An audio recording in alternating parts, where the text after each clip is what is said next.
మన పక్క నుంచి ఎన్నో కార్లు బస్సులు వెళ్తుంటాయి. వాటి శబ్దం మనకు వినిపిస్తుంది. ఏ వెహికల్ మన పక్క నుంచి వెళ్ళినా ఆ సౌండ్ మనకు వినిపిస్తుంది.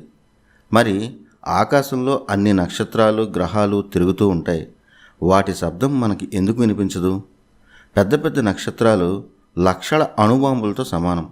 అవి నిత్యం పేలుతూనే ఉంటాయి. వాటి శబ్దం మనకి ఎందుకు వినిపించదు? ఒక వస్తువు కదులుతున్నప్పుడు వచ్చే శబ్దం అనే ఫిజిక్స్ థియరీ వాటికి లేదా? ఉంది. వాటి నుంచి కూడా శబ్దాలు వస్తుంటాయి, కానీ మనమే వినలేకపోతున్నాం. ఈ సృష్టి మొత్తానికి మూలం కూడా ఒక అణు విస్ఫోటనమే. దాన్నే బిగ్ బ్యాంగ్ అని ఫిజిక్స్ అంటోంది. ఈ బిగ్ బ్యాంగ్ నుంచి కూడా ఒక శబ్దం వచ్చింది. అదే ఓంకారం.